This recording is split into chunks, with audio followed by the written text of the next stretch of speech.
उत्तर प्रदेश सरकार द्वारा बृहद स्तर पर महाकुंभ का आयोजन किया जा रहा है। ऐसे में जो आने वाले श्रद्धालु हैं उनके स्वास्थ्य को लेकर भी प्रदेश सरकार के सामने एक बड़ी चुनौती है कि सभी लोगों को सकुशल सुविधाएं, स्वास्थ्य सुविधाएं मुहैया कराई जाए। हमारे साथ आयुष मंत्री डॉक्टर दयाशंकर मिश्रा जी, हम उनसे बात करेंगे।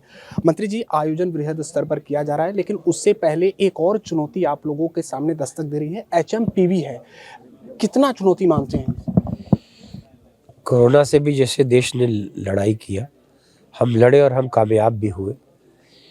भारत केंद्र की सरकार, उत्तर प्रदेश की ऐसी सरकार है जो बड़ी संजीदगी से किसी मौके पर कहीं से कोई कमी नहीं छोड़ती है। ये 10-11 वर्ष जो इस देश के बीते हैं वो दुनिया के लिए आश्चर्यचकित करने वाले होते हैं। दुनिया के किसी देश में चाहे फंसा हुआ भारतीय बेटा रहा हो, बेटियां रही हो, पढ़ने गए, उनको अपने देश में सकुशल वापसी कराना। दुनिया के किसी देश में, युद्धरत देश में भी अगर हमारे देश का कोई एक बच्चा भी फंसा है तो उसको सकुशल अपने देश की वापसी कराना, तो बड़ी संजीदगी से जीने वाली सरकार है। इसको आपने पिछले 2019 के भी कुंभ के आयोजन में देखा कि कोरोना के दौर में भी सरकार ने उसको बहुत ही अच्छे तरीके से टैकल किया और उसका परिणाम था कि इस देश में जनधन की सबसे कम हानि, जो मृत्यु दर थी, वो भारत की सबसे कम थी। इस बार भी आने वाले कोरोना से जैसे भी हम लोग बहुत अच्छे तरीके से निपटेंगे। जो प्रोटोकॉल, जो एहतियात बरतना है, उसको सरकार ने संकल्प लिया है कि उसको बरता जाएगा।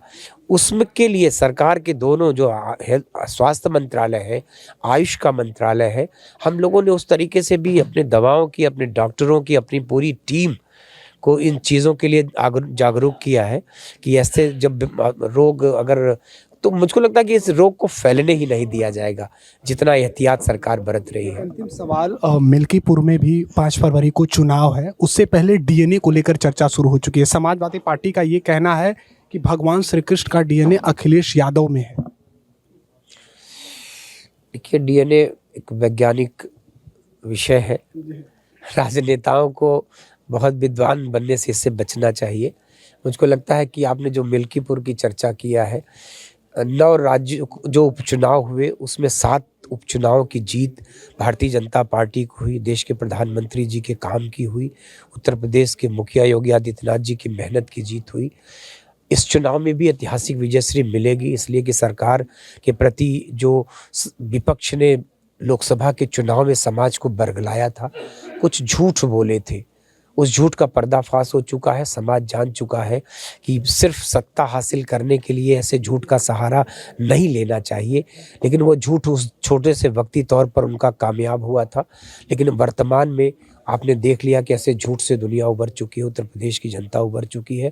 अब विपक्ष के किसी छलावे में, किसी तरह की बातों के बहकावे में नहीं आएगा समाज, और समाज सिर्फ मोदी और योगी जी का जो विकास का मॉडल है देश और उत्तर प्रदेश, उनकी बातों पर वोट करेगा और परिणाम आपके सामने आएगा। अंतिम सवाल, दिल्ली सीएम ने, दिल्ली के पूर्व मुख्यमंत्री अरविंद केजरीवाल ने कहा है कि दिल्ली किसी की जागीर नहीं है और इसको पूर्वांचल के और उत्तर प्रदेश, बिहार के लोगों के सम्मान से जोड़कर देखा जा रहा है। बड़े लोगों ने नाराजगी भी जताई। आप भी पूर्वांचल से आते हैं, डॉक्टर साहब क्या कहेंगे, क्या लगता है इस बयान के मायने में?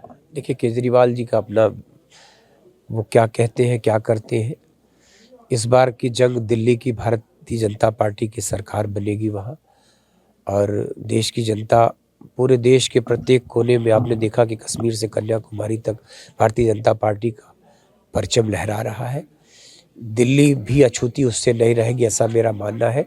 अब केजरीवाल जी अपनी सरकार बचाना है, चूँकि उनको, तो वो जितनी बातें कह रहे हैं, हमको उनकी बातों के उसमें न फंसना है, न सुनना है।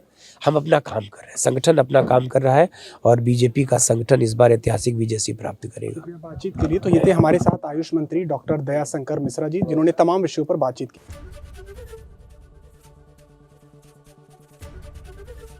ABP गंगा, खबर आपकी, जुबान आपकी।